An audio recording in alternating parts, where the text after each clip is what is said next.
ನಮಸ್ಕಾರ, ಕದಂಬ ನ್ಯೂಸ್ಗೆ ಸ್ವಾಗತ. ನಾನು ಸೋನಿಕಾ ಸುದೇಶ್. ಸುದ್ದಿಯ ವಿವರಗಳು. ನಗರದ ಐತಿಹಾಸಿಕ ಪಾಪನಾಶ ದೇವಸ್ಥಾನಕ್ಕೆ ಸಂಬಂಧಿಸಿದಂತೆ ಮತ್ತೊಮ್ಮೆ ಶಂಕುಸ್ಥಾಪನೆ ನಡೆಸಲು ಜಿಲ್ಲಾಡಳಿತ ಮುಂದಾಗಿರುವುದನ್ನು ಬಿಜೆಪಿ ತೀವ್ರವಾಗಿ ಖಂಡಿಸಿದೆ. ಈ ಕುರಿತು ಬಿಜೆಪಿ ಜಿಲ್ಲಾ ಅಧ್ಯಕ್ಷ ಸೋಮನಾಥ್ ಪಾಟೀಲ್ ಪತ್ರಿಕಾಗೋಷ್ಠಿಯಲ್ಲಿ ಮಾತನಾಡಿ, 2024ರಲ್ಲಿ ಕೇಂದ್ರ ಸರ್ಕಾರದ ಪ್ರಸಾದ್ ಯೋಜನೆಯಡಿ ದೇವಸ್ಥಾನದ ಅಭಿವೃದ್ಧಿಗೆ 22 ಕೋಟಿ ಅನುದಾನ ಮಂಜೂರಾಗಿ ಈಗಾಗಲೇ ಶಂಕುಸ್ಥಾಪನೆ ನಡೆದಿದ್ದು, ಮತ್ತೆ ಅದೇ ಕಾರ್ಯವನ್ನು ಪುನರಾವರ್ತಿಸಲು ಜಿಲ್ಲಾಡಳಿತ ಮುಂದಾಗಿರುವುದು ಸರಿಯಲ್ಲ ಎಂದು ಆಕ್ಷೇಪ ವ್ಯಕ್ತಪಡಿಸಿದರು. ಫೆಬ್ರವರಿ 7ರಂದು ಬೆಳಗ್ಗೆ 10 ಗಂಟೆಗೆ ಪಾಪನಾಶ ದೇವಸ್ಥಾನದಲ್ಲಿ ಪೂಜೆ ಹಾಗೂ ಅಭಿಷೇಕ ಕಾರ್ಯಕ್ರಮವನ್ನು ಆಯೋಜಿಸಲಾಗಿದ್ದು, ಬಿಜೆಪಿ ಕಾರ್ಯಕರ್ತರೆಲ್ಲರೂ ಕಾರ್ಯಕ್ರಮದಲ್ಲಿ ಭಾಗವಹಿಸಲಿದ್ದಾರೆ ಎಂದು ಅವರು ತಿಳಿಸಿದರು. ಜಿಲ್ಲಾಡಳಿತ ಮತ್ತೊಮ್ಮೆ ಶಂಕುಸ್ಥಾಪನೆ ಮಾಡಲು ಮುಂದಾದರೆ ಬಿಜೆಪಿ ವತಿಯಿಂದ ಧರಣಿ ನಡೆಸಲಾಗುವುದು ಎಂದು ಎಚ್ಚರಿಕೆ ನೀಡಿದರು. ಜಿಲ್ಲಾಡಳಿತ ಕಾಂಗ್ರೆಸ್ ಪಕ್ಷದ ಕೈಗೊಂಬೆಯಾಗಿ ಕಾರ್ಯನಿರ್ವಹಿಸುತ್ತದೆ ಎಂದು ಆರೋಪಿಸಿದ ಸೋಮನಾಥ್ ಪಾಟೀಲ್, ನಗರದಲ್ಲಿ ಪಾಪನಾಶ ದೇವಸ್ಥಾನದ ಕಟೌಟ್ಗಳು ಹಾಗೂ ಬ್ಯಾನರ್ಗಳು ಪ್ರಮುಖ ರಸ್ತೆಗಳಲ್ಲಿ ಅಳವಡಿಸಿರುವ ಬಗ್ಗೆ ಪ್ರಶ್ನೆ ಎತ್ತಿದರು. ಸಾಮಾನ್ಯವಾಗಿ ಕಟೌಟ್ಗಳನ್ನು ಹಾಕಲು ಹಣ ಪಾವತಿಸಬೇಕು ಎಂದು ನಮಗೆ ಹೇಳಲಾಗುತ್ತಿದೆ. ಆದರೆ ಈ ಬ್ಯಾನರ್ಗಳಿಗೆ ಎಷ್ಟು ಹಣ ಪಾವತಿಸಲಾಗಿದೆ ಎಂಬುದನ್ನು ಸಾರ್ವಜನಿಕರಿಗೆ ತಿಳಿಸಬೇಕು ಎಂದು ಅವರು ಆಗ್ರಹಿಸಿದರು. ಇಂತಹ ಕ್ರಮಗಳು ಆಡಳಿತದಲ್ಲಿ ಪಾರದರ್ಶಕತೆ ಕೊರತೆಯನ್ನು ತೋರಿಸುತ್ತಿದ್ದು, ತುಗ್ಲಕ್ ದರ್ಬಾರದಂತಾಗಿದೆ ಎಂದು ಟೀಕಿಸಿದರು. ದೇವಸ್ಥಾನದ ಅಭಿವೃದ್ಧಿ ಕಾರ್ಯಗಳು ರಾಜಕೀಯದ ಹೆಸರಿನಲ್ಲಿ ನಡೆಯಬಾರದು, ಸಾರ್ವಜನಿಕ ಹಿತದೃಷ್ಟಿಯಿಂದ ಹಾಗೂ ಸರಿಯಾದ ಯೋಜನೆಯೊಂದಿಗೆ ನಡೆಯಬೇಕು ಎಂದು ಅವರು ಅಭಿಪ್ರಾಯಪಟ್ಟರು. ಪತ್ರಿಕಾಗೋಷ್ಠಿಯಲ್ಲಿ ಪಕ್ಷದ ಹಲವು ಮುಖಂಡರು ಹಾಗೂ ಕಾರ್ಯಕರ್ತರು ಉಪಸ್ಥಿತರಿದ್ದರು.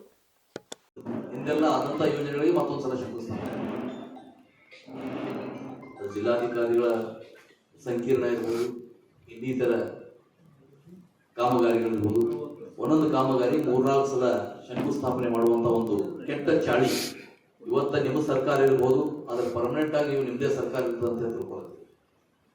ನಾಳೆ ದಿವಸ ನಮ್ಮ ಸರ್ಕಾರ ಬಂದಾಗ ಅಥವಾ ಈಶ್ವರ್ ಖಂಡ್ರೆ ಅವರು ಹಲ್ಕಿಯಲ್ಲಿ ಶಾಸಕರಾಗಿದ್ದಾರೆ, ಅನೇಕ ಕಡೆ ನಮ್ಮ ಗ್ರಾಮ ಪಂಚಾಯತಿ ಮೆಂಬರ್ಗಳಿದ್ದಾರೆ, ಅವರು ವಾರ್ಡ್ನಲ್ಲಿ ಒಂದು ಶಾಸಕರ ನಿಧಿಯಲ್ಲಿ ಇದ್ದಂಥದ್ದು ಅವ್ರು ಮತ್ತೊಂದ್ಸಲ ಉದ್ಘಾಟನೆ ಮಾಡಿದ್ರೆ ಸರಿಯಾಗುತ್ತಾ? ದೇಶದ ಪ್ರಧಾನಮಂತ್ರಿ, ವಿಶ್ವಕ್ಕೆ ನಾಯಕರಾದಂಥವ್ರು ಅಂಥವ್ರು ಶಂಕುಸ್ಥಾಪನೆ ಮಾಡಿದ್ದನ್ನು ಇನ್ನೊಂದು ಸಲ ನಾವು ಹಠಕ್ಕೆ ಬಿದ್ದು ಶಂಕುಸ್ಥಾಪನೆ ಮಾಡ್ತೀವಿ ಅನ್ನೋದು ಅತ್ಯಂತ ನಾಚಿಕೆಗೇಡಿನ ಸಂಗತಿ. ಅದಕ್ಕೆ ಇದನ್ನು ನಾವು ಖಂಡಿಸ್ತೀವಿ.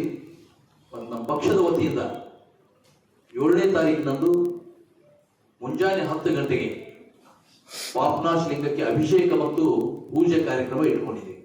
ನಮ್ದೆಲ್ಲ ಕಾರ್ಯಕರ್ತರು ಕೂಡ ಹೊತ್ತು ಬರ್ತಾರೆ. ನಾವು ಯಾಕೆ ಇಟ್ಕೊಂಡಿದ್ದೀವಿ ಅಂದ್ರೆ ನಮ್ಮ ಸಂಸದರು ತಂದಿದ್ದಾರೆ, ಆ ಕಾಮಗಾರಿ ಚೆನ್ನಾಗಿ ನಡೀಲಿ ಅಂತ ಹೇಳಿ, ಬೇಗ ಪೂರ್ಣಗೊಳ್ಳಿಲ್ಲ ಅಂತ ಹೇಳಿ ದೇವರ ಹತ್ರ ಪ್ರಾರ್ಥನೆ ಮಾಡ್ಬೇಕಂತ ಆ ಕಾಮಗಾರಿ ಇಟ್ಕೊಂಡಿದ್ದೀವಿ. ಒಂದು ವೇಳೆ ಏನಾದರೂ ಹಠಕ್ಕೆ ಬಿದ್ದು ಅವ್ರು ಮೊದಲು ನಾವು ಶಂಕುಸ್ಥಾಪನೆ ಮಾಡಿದ್ರೆ ನಾವು ಅಲ್ಲೇ ಧರಣಿ ಮಾಡ್ತೀವಿ, ನಾವು ಅದಕ್ಕೆ ವಿರೋಧ ಮಾಡ್ತೀವಿ. ಇದರಲ್ಲಿ ಎರಡನೇದು, ಇವತ್ತು ಇಡೀ ಜಿಲ್ಲೆಯ ನಗರದ ಎಲ್ಲಾ ಕಡೆ ಕಟೌಟ್ಗಳು, ಬ್ಯಾನರ್ಗಳು ರಾರಾಜಿಸ್ತಾ ಇವೆ. ಪಾಪನಾಶ ದೇವಸ್ಥಾನ ಸಂಬಂಧ ಅನೇಕ ಸಲ ಪತ್ರಿಕೆಯಲ್ಲಿ ನಾವು ನೋಡಿದ್ದೀವಿ. ಯಾರೇ ಒಂದು ಕಟೌಟ್ ಹಾಕಬೇಕಾದ್ರೆ ಫೀಸ್ ಕಟ್ಟಬೇಕು. ಇವತ್ತು ಅವ್ರು ಎಷ್ಟು ಫೀಸ್ ಕಟ್ಟಿದ್ದಾರೆ ಅನ್ನೋದು ಮುನ್ಸಿಪಾಲಿಟಿ, ಇವತ್ತು ಮಹಾನಗರ ಪಾಲಿಕೆಯ ಕಮಿಷನರ್ ಅವ್ರು ನಮ್ಗೆ ಹೇಳ್ಬೇಕು. ಇವತ್ತು 1 ರೂಪಾಯಿ ಫೀಸ್ ಕಟ್ಟಲ್ದೇನೆ ತುಗ್ಲಕ್ ದರ್ಬಾರ್ ನಡೆಸ್ತಾ ಇದ್ದಾರೆ. ನಾವು ಮಾಡಿದ್ದೇ ಖರೆ ಅನ್ನೋದನ್ನು ಇವತ್ತ ಒಂದು ರೀತಿ ತುಗ್ಲಕ್ ದರ್ಬಾರ್ ರೀತಿಯಲ್ಲಿ ನಡೀತಾ ಇದೆ. ನಾವು ಕೂಡ ನಾಳೆ ಪೂಜೆ ಇದೆ ಅನ್ನುವಂತ ಒಂದು ಮೆಸೇಜ್ ಕೊಡೋದು ಕಟೌಟ್ ಹಾಕಿಸಿದ್ರೆ ಆ ಪ್ರಿಂಟಿಂಗ್ ಪ್ರೆಸ್ನವರಿಗೆ ಅಧಿಕಾರಿಗಳು ಹೆದರ್ಸ್ತಾರೆ, ನಿಮ್ ಪ್ರಿಂಟಿಂಗ್ ಪ್ರೆಸ್ ಬಂದ್ ಮಾಡಿಸ್ತೀವಿ ಅಂತ. ಅದಕ್ಕಾಗಿ ನಾನು ಹೇಳ್ತಾ ಇದ್ದೀನಿ, ಇವರು ತುಗ್ಲಕ್ ದರ್ಬಾರ್ ನಡೆಸ್ತಾ ಇದ್ದಾರೆ ಅಂತ. ಇವತ್ತು ಜಿಲ್ಲಾಧಿಕಾರಿಗಳು ಸರ್ಕಾರಿ ಕಾರ್ಯಕ್ರಮ ಅಂತ ಪತ್ರ ಪ್ರಕಟಣೆ ಮಾಡಿದ್ದಾರೆ. ಹಿಂದೆ ಮಾಡಿದಂತ ಜಿಲ್ಲಾಧಿಕಾರಿ ಆಗಿರ್ಲಿಲ್ವಾ? ಪ್ರಧಾನಮಂತ್ರಿ ನರೇಂದ್ರ ಮೋದಿ ಅವರು ಮಾಡಿದಾಗ ಆ ಕಾರ್ಯಕ್ರಮವನ್ನು ಮಾಡಿದವರು, ಅದಕ್ಕೆ ಕಾರ್ಯದರ್ಶಿ ಆಗಿದ್ದವರು ಇದೇ ಜಿಲ್ಲಾಧಿಕಾರಿಗಳು. ತಾಲೂಕಾ ಕನ್ನಡ ಸಾಹಿತ್ಯ ಪರಿಷತ್ತು ಔರದ್ ಘಟಕದ ವತಿಯಿಂದ ಆಯೋಜಿಸಲಾಗಿದ್ದ 7ನೇ ತಾಲೂಕಾ ಸಾಹಿತ್ಯ ಸಮ್ಮೇಳನವು ವಿಜೃಂಭಣೆಯಿಂದ ನಡೆಯಿತು. ಕಾರ್ಯಕ್ರಮವನ್ನು ಪ್ರಭು ಚವ್ಹಾಣ್ ಉದ್ಘಾಟಿಸಿ ಮಾತನಾಡಿದರು. ಈ ಸಂದರ್ಭದಲ್ಲಿ ಅವರು ಕನ್ನಡ ಭಾಷೆಯ ಮಹತ್ವವನ್ನು ಒತ್ತಿ ಹೇಳುತ್ತಾ, ಕನ್ನಡವೇ ನನ್ನ ಉಸಿರು ಮತ್ತು ನನ್ನ ಅಸ್ತಿತ್ವ, ಕನ್ನಡವೇ ನನ್ನ ಬದುಕಿನ ಶಕ್ತಿ. ವಿಶೇಷವಾಗಿ ಗಡಿಭಾಗದಲ್ಲಿ ಕನ್ನಡದ ಮಹತ್ವವನ್ನು ಇನ್ನಷ್ಟು ಸಾರಬೇಕಾಗಿದೆ. ಕನ್ನಡ ಭಾಷೆ ಉಳಿದರೆ ಮಾತ್ರ ನಮ್ಮ ನೆಲ, ಜಲ ಮತ್ತು ಸಂಸ್ಕೃತಿ ಉಳಿಯುತ್ತದೆ ಎಂದು ಹೇಳಿದರು. ಕನ್ನಡ ಸಾಹಿತ್ಯ ಸಮ್ಮೇಳನಗಳು ಸಮಾಜವನ್ನು ಜಾಗೃತಗೊಳಿಸುವ ಶಕ್ತಿಯ ಕೇಂದ್ರಗಳಾಗಿದ್ದು, ಯುವ ಪೀಳಿಗೆಯಲ್ಲಿ ಕನ್ನಡ ಅಭಿಮಾನ ಬೆಳೆಸುವಲ್ಲಿ ಮಹತ್ವದ ಪಾತ್ರ ವಹಿಸುತ್ತವೆ ಎಂದು ಅವರು ಅಭಿಪ್ರಾಯಪಟ್ಟರು. ಸಮ್ಮೇಳನದಲ್ಲಿ ವಿವಿಧ ಸಾಹಿತ್ಯಿಕ ಹಾಗೂ ಸಾಂಸ್ಕೃತಿಕ ಕಾರ್ಯಕ್ರಮಗಳು ನಡೆಯುತ್ತಿದ್ದು ಸಾಹಿತ್ಯ ಹಸ್ತಕರಿಂದ ಉತ್ತಮ ಸ್ಪಂದನೆ ವ್ಯಕ್ತವಾಯಿತು. ಈ ಸಂದರ್ಭದಲ್ಲಿ ಪೂಜೆ ಶ್ರೀ ನಾಡೋಜ ಡಾಕ್ಟರ್ ಬಸವಲಿಂಗ ಪಟ್ಟದೇವರು, ಶ್ರೀ ಮನ್ಮಥ್ ಡೋಳೆ, ಶ್ರೀ ಮಹೇಶ್ ಚಟ್ನಳ್ಳಿ, ಶ್ರೀ ಸುರೇಶ್ ಚನ್ಶೆಟ್ಟಿ, ಶ್ರೀ ಬಾಲಾಜಿ ಅಮರವಾಡಿ ಸೇರಿದಂತೆ ಅನೇಕ ಗಣ್ಯರು ಉಪಸ್ಥಿತರಿದ್ದರು.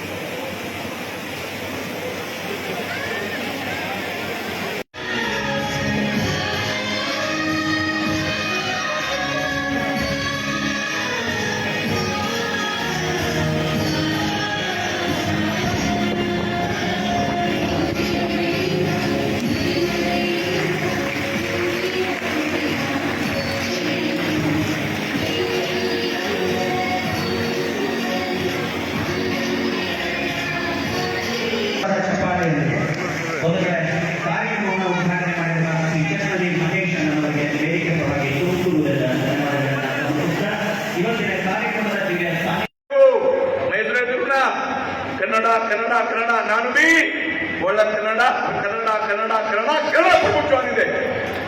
ನಾವು ಯಾವಾಗ ಬಿ ಅವ್ರು ಏನ್ ನಮ್ದು ಡಿಮಾಂಡ್ ಹೇಳ್ಯಾರೆ, ಪ್ರಸಾದ್ ಮಠಪತಿ ಹೇಳಿದ್ರು. ಬಟ್ ಒಂದು ನಮ್ದು ದುಃಖ ಇದೆ, ಶಾಲೆಗಳ ಕಾಲದಲ್ಲಿ ಈ ಸಮ್ಮೇಳನ ಆಗಿಲ್ಲ. ಅಂದ್ರೆ ಇದು ಕೋವಿಡ್ ಇತ್ತು. ಅವ್ರು ನಮ್ಮ ಹಳೆ ನಮ್ಮ ಭಾಷೆ ಸಲುವಾಗಿ ಏನೇ ಎಲ್ಲ ನಾನು ಮಾಡ್ಕೊಟ್ಟಿನಿ. ಮುಂದೆ ಕೂಡ ಪ್ರಸಾದ್ ಮಠಪತಿ ಅವರ ಕಮಾನ ತಾಲೂಕ ಆದ ಮೇಲೆ ಫಸ್ಟ್ ಸಮ್ಮೇಳನ ಮಾಡಿದ್ದೀನಿ. ಇತ್ತ ಬೆಳೆದ್ರು ನಮ್ಮನ್ನ ದಾದಾ ಕನ್ನಡ ಭವನ್ ಮಾಡ್ಕೊಡ್ರಿ. ಎಲ್ಲಿ ನಾನು ಘೋಷಣೆ ಮಾಡಿದ್ದೀನಿ, 2 ವರ್ಷ ಆಯ್ತು, ನಿವೇಶನ ಸಿಕ್ಕಿಲ್ಲ, ಪ್ರಶಾಂತ್ ಫಾಲೋ ಮಾಡಿಲ್ಲ. ನಾವು ನಿವೇಶನ ಕೊಡ್ರಿ, ನಾಳೆ ಭೂಮಿ ಪೂಜನ್ ಮಾಡ್ತೀವಿ. ನಮ್ ಜಾಗ ಬೇಕು, ನಾವು ಜಾಗ ಕೊಡ್ಬೇಕು. ನಾನು ಭವನ್ ರೆಡಿ ಲೋಕಾರ್ಪಣೆ ಮಾಡ್ಕೊಡ್ತೀನಿ. ವಿಜಯಪುರ ನಗರದ ರಾಷ್ಟ್ರೀಯ ಹೆದ್ದಾರಿ 50ರಲ್ಲಿ ಇರುವ HMK ಕಾರ್ ಸರ್ವಿಸ್ ಸೆಂಟರ್ನಲ್ಲಿ ಭಾರೀ ಅಗ್ನಿ ಅವಘಡ ಸಂಭವಿಸಿ ಸುಮಾರು 20ಕ್ಕೂ ಹೆಚ್ಚು ಕಾರುಗಳು ಸುಟ್ಟು ಭಸ್ಮವಾಗಿವೆ. ಹನುಮಂತ್ ಕನ್ಮಡಿ ಅವರಿಗೆ ಸೇರಿದ ಈ ಸರ್ವಿಸ್ ಸೆಂಟರ್ನಲ್ಲಿ ರಿಪೇರಿ ಮತ್ತು ಸರ್ವಿಸ್ಗಾಗಿ ನಿಲ್ಲಿಸಲಾಗಿದ್ದ ವಿವಿಧ ಕಂಪನಿಗಳ ಕಾರುಗಳು ಬೆಂಕಿಗಾಹುತಿಯಾಗಿವೆ. ಅಗ್ನಿ ಅವಘಡದ ನಿಖರ ಕಾರಣ ಇನ್ನೂ ತಿಳಿದು ಬಂದಿಲ್ಲ. ಬೆಂಕಿಯ ಕೆನಾಲ್ಗೆ ಇಡೀ ಸರ್ವಿಸ್ ಸೆಂಟರ್ ಸುಟ್ಟು ಕರಕಲಾಗಿದ್ದು, ಅಂಗಡಿಯಲ್ಲಿ ಇಟ್ಟಿದ್ದ ಸುಮಾರು 35 ಲಕ್ಷ ರೂಪಾಯಿ ಮೌಲ್ಯದ ಕಾರಿನ ಬಿಡಿ ಭಾಗಗಳು ಕೂಡ ಬೆಂಕಿಗೆ ಆಹುತಿಯಾಗಿದೆ. ಸುಟ್ಟು ಹೋದ ಕಾರುಗಳ ಒಟ್ಟು ಮೌಲ್ಯ 1 ಕೋಟಿ ರೂಪಾಯಿಗೂ ಹೆಚ್ಚು ಎಂದು ಅಂದಾಜಿಸಲಾಗಿದೆ. ದುರ್ಘಟನೆಯಲ್ಲಿ ಸರ್ವಿಸ್ ಸೆಂಟರ್ನಲ್ಲಿ ಯಾರೂ ಇಲ್ಲದಿರುವ ಕಾರಣ ಸಾವು ನೋವು ಸಂಭವಿಸಿಲ್ಲ. ಸ್ಥಳಕ್ಕೆ ಆಗಮಿಸಿದ ಅಗ್ನಿಶಾಮಕ ದಳ ಸಿಬ್ಬಂದಿ ಬೆಂಕಿ ಸುತ್ತಮುತ್ತ ವ್ಯಾಪಿಸದಂತೆ ಹರಸಾಹಸ ಪಟ್ಟು ನಿಯಂತ್ರಣಕ್ಕೆ ತಂದರು. ಘಟನಾ ಸ್ಥಳಕ್ಕೆ ಗೋಲ್ ಗುಂಬಜ್ ಹಾಗೂ ವಿಜಯಪುರ ಗ್ರಾಮೀಣ ಪೊಲೀಸ್ ಠಾಣೆ ಅಧಿಕಾರಿಗಳು ಭೇಟಿ ನೀಡಿ ಪರಿಶೀಲನೆ ನಡೆಸಿದ್ದಾರೆ.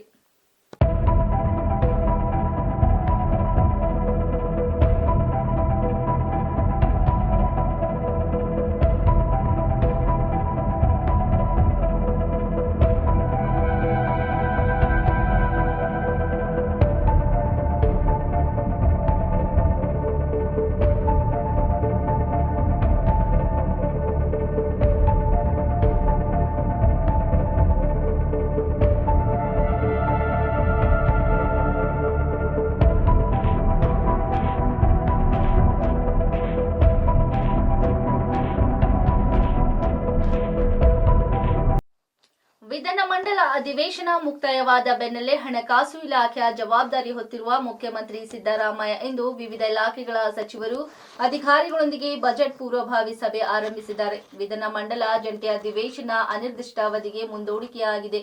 ಮಾರ್ಚ್ ತಿಂಗಳಲ್ಲಿ ಮುಖ್ಯಮಂತ್ರಿ ಸಿದ್ದರಾಮಯ್ಯನವರು ತಮ್ಮ 17ನೇ ಬಾರಿಯ ರಾಜ್ಯ ಬಜೆಟ್ ಮಂಡಿಸಲಿದ್ದು, ಸರ್ಕಾರದ 10 ಇಲಾಖೆಗಳ ಜೊತೆಗೆ ಬಜೆಟ್ ಪೂರ್ವಭಾವಿ ಸಭೆ ನಡೆಸಲಿದ್ದಾರೆ. ಅರಣ್ಯ ಮತ್ತು ಪರಿಸರ ಖಾತೆ ಸಚಿವ ಈಶ್ವರ್ ಖಂಡ್ರೆ, ಆರ್ಥಿಕ ಸಲಹೆಗಾರ ಬಸವರಾಜ ರಾಯರೆಡ್ಡಿ, ಸರ್ಕಾರದ ಮುಖ್ಯ ಕಾರ್ಯದರ್ಶಿ ಡಾ ಶಾಲಿನಿ ರಜನೀಶ್, ಅಪರ ಮುಖ್ಯ ಕಾರ್ಯದರ್ಶಿ ಅಂಜುಮ್ ಪರ್ವೇಜ್ ಮತ್ತು ಆರ್ಥಿಕ ಮತ್ತು ಅರಣ್ಯ ಇಲಾಖೆ ಅಧಿಕಾರಿಗಳು ಉಪಸ್ಥಿತರಿದ್ದರು.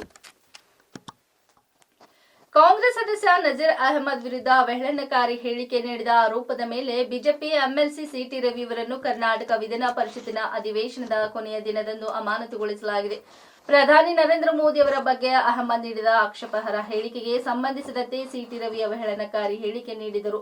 ಈ ಹೇಳಿಕೆಯನ್ನು ಆಕ್ಷೇಪಾರ್ಹ ಎಂದು ಪರಿಗಣಿಸಿದ ಪರಿಷತ್ತಿನ ಕಾಂಗ್ರೆಸ್ ಸದಸ್ಯರು ಸಿಟಿ ರವಿ ವಿರುದ್ಧ ಕ್ರಮ ಕೈಗೊಳ್ಳಬೇಕೆಂದು ಒತ್ತಾಯಿಸಿದರು. ಅಧಿವೇಶನವನ್ನು ಅನಿರ್ದಿಷ್ಟಾವಧಿಗೆ ಮುಂದೂಡುವ ಕೇವಲ 1 ಗಂಟೆಗೂ ಮೊದಲು ವಿಧಾನ ಪರಿಷತ್ತಿನ ಸಭಾಪತಿ ಬಸವರಾಜ ಹೊರಟ್ಟಿ ಅವರು ಸಿಟಿ ರವಿ ಅವರನ್ನು ದಿನದ ಮಟ್ಟಿಗೆ ಸದನದಿಂದ ಅಮಾನತುಗೊಳಿಸಿರುವುದಾಗಿ ಘೋಷಿಸಿದರು. ಇಲ್ಲಿವರೆಗೆ ಸುದ್ದಿ ಕೊಟ್ಟಿದ್ದು ನಾನು ಸೋನಿಕಾ ಸುದೇಶ್. ಮುಂದಿನ ಸುದ್ದಿಯೊಂದಿಗೆ ಮತ್ತೆ ಭೇಟಿಯಾಗೋಣ. ವಂದನೆಗಳು.